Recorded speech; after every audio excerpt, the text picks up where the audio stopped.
So I'm presenting on live data. How many people are using live data and view model in their apps? So there's quite a few of you, which is good.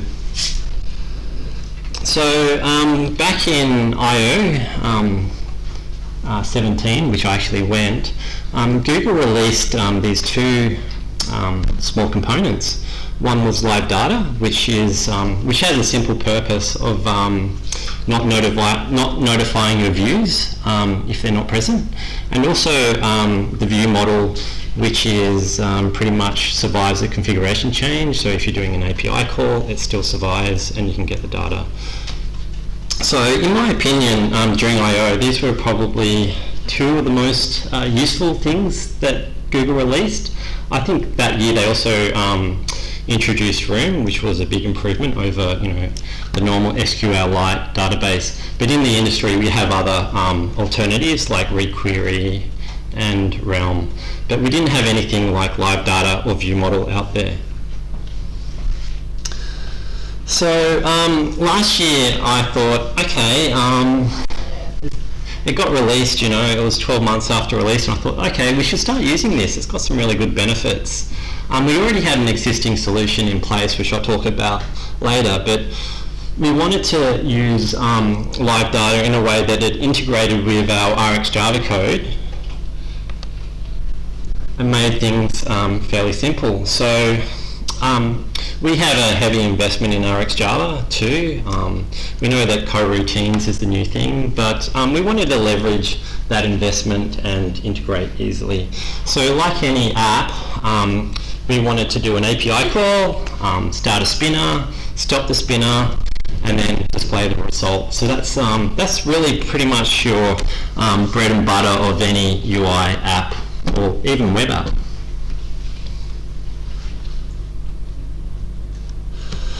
So pretty much in our current architecture, before we went to live data, this is how our code actually looked like, and it's actually really, really simple. We use Rx transformer to start and stop the spinner. You can see us passing in default options. That's another class. We also use Uber's auto disposable, and pretty much what that does, if the activity gets destroyed, it disposes of the disposable. So you don't get views being updated if the activity's been destroyed. What else is there? And yeah, simply we're just subscribing on the completable and then displaying the results. There's a success and there's an error. So who thinks that code is pretty simple to read? Does anyone use Uber's auto disposable? It's actually pretty good. So still 80% of our code is still using this pattern, and what we found is that before I actually arrived on this app, someone had locked in the app in portrait mode, and mainly because of configuration changes. So recently we're doing a little bit of a spike, and we put it into landscape mode. Because we had this new architecture in, we found there was no crashes, like everything's just working perfectly. The framework is really good, but there are some gotchas. So with the auto disposable, you have to make sure that you choose the right life cycle to dispose of the disposable. So you can do it on destroy, on stop, on pause. We found that like 95% of the cases, we would get rid of the disposable on destroy, but we did have a few edge cases where doing it on pause or on stop was the better option. So there was a little bit of complexity, and you had to know how to use the system. So we did a bit of research into live data before choosing a pattern, and what we found was that live data and view model, or the live data, was actually best used in the front end between the view model and the activities. I know Google has a sample app where they use live data end to end, but we weren't really comfortable doing that. And plus, we had all that Rx, Java code where our backend was returning, flowables, completables, and all those things. So I actually set the challenge to one of my senior developers. I said, look, we've got this really nice solution, and I want you to do something that's as easy as that. And I did some reading as well, and he went off and started looking at it, and he came back with his first solution. And I go, oh, that looks a little bit more complicated than I thought, and I said, maybe, that's not right. So he went off again and did a lot of reading. And I'll show you later what he came up with. So if you actually do look for patterns about using live data, you find that the pattern number one is a wrapper pattern.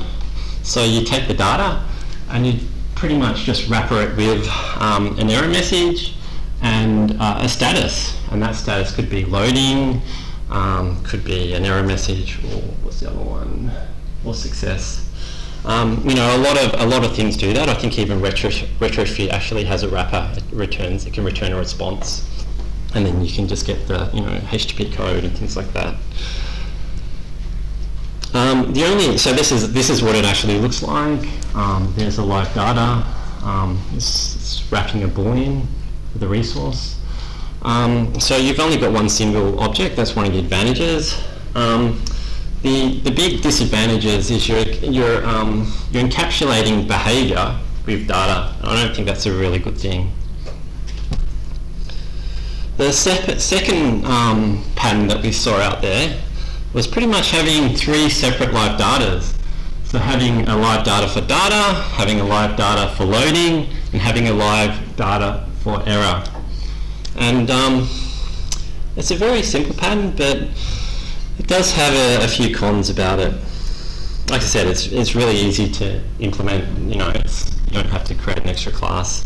But in my opinion, that's too many live datas to manage. And there's lots of boilerplate code, and we've also, because our code had RxJava, that was very hard to integrate. So our pattern was this thing we called the state live data pattern. As you can see, we extend a live data, but inside a live data we have this thing called a state, which tells you if it's loading, has it finished, if there's an error message. So with this pattern, it just looks like a live data, except for it's got a different name.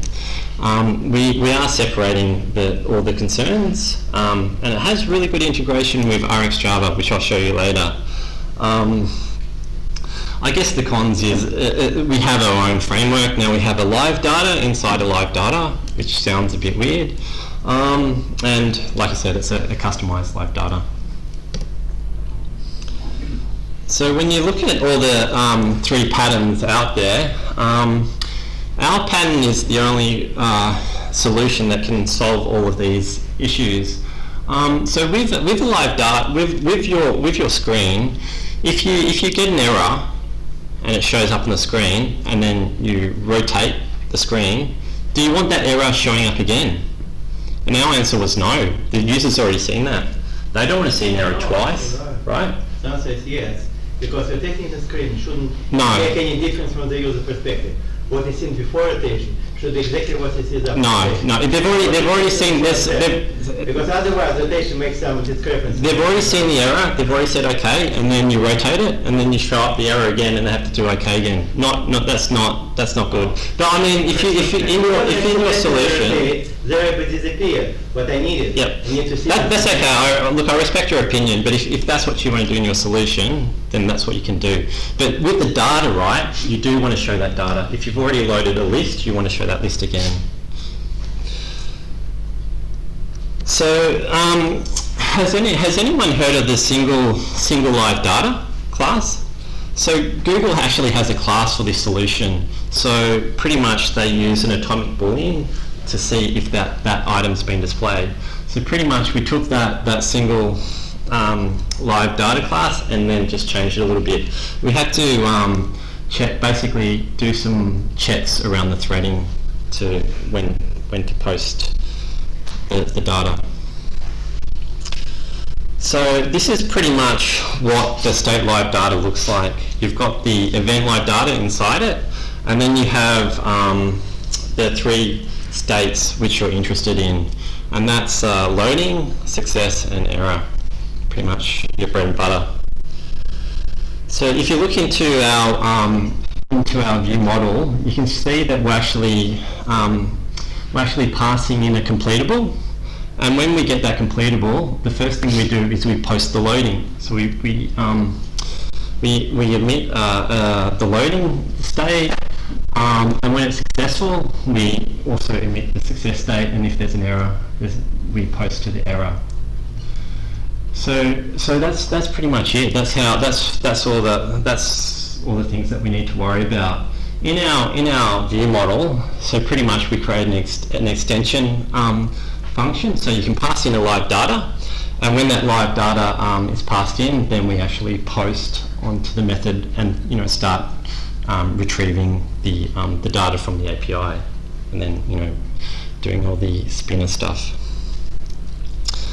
So pretty much, I think there was a talk on view models.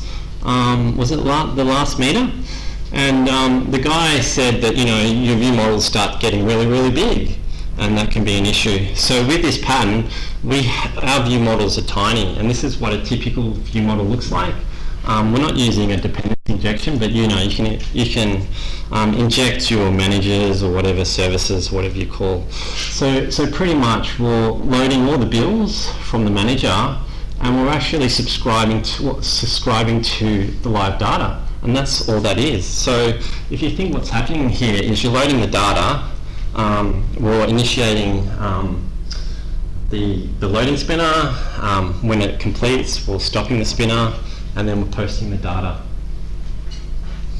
So in our activity, this is pretty much what we have. It's a little bit more verbose than our other solution, but it's quite readable. We get the view model. We call load bills, and then when we want to display the bills, we observe the data, and we call display bills. And if there's an error, we can inquire to see what the error was. If the state is error, we display the error. If the state is loading, we display the spinner. So that's pretty much it. So so the senior developer on my team that actually developed this pattern is actually, his name's Joe. He was a really good developer, and I was really impressed with that. And now he's actually working at Google, so he's got a job in Google, Sydney. So I think this isn't a pattern that's endorsed by Google, but I think he came up with a very, very concise and good solution. So he gave me permission to use this space, and was actually asking me, how did the presentation go last night? And I said, no, it's tonight. So I'll have to give him some feedback. But yeah, I think it's a really, really nice solution. So with this solution that we came up with, I actually wrote 2 articles on the view model. I've got a part 1 and a part 2, and pretty much the numbers at the bottom are the number of people that have viewed these articles. Haven't hit 1,000, but I think that's when you get over 100, that's actually pretty good. So I think that's good. So if you're interested, you can go to my blog and read the articles. Also, as a bonus, I've got a GitHub, so the whole thing is fully working if you want to use that on your own project. So a little bit about me is I'm a writer for Pro Android Dev. I've probably published about 5 articles there. They've been asking me to write some new stuff, and I haven't yet, so just been busy. And I've also had a couple of articles published on Android Weekly, which I think everyone reads every week. So just like everyone else, Australia Post is hiring. So we've got 2 apps. We've got the MyPost consumer app, which does parcel tracking. It's got 500,000 downloads. It's got a high rating of 4.4. It's really good. So we're looking for we're looking for a junior developer to join that team. So if you're a junior developer, come and speak to me. We've also got a really cool app, Digital ID, which is about reusing your identity. It has passport scanning using NFC, biometrics, liveness tests. It's probably one of the most advanced apps that I've seen out there to be using all those native features. So we're looking for a mid to senior developer for that app. So again, if you're looking for a job, just come and see me. So I'd like to say thank you for listening to me rambling on, but I hope you found it interesting. So yeah.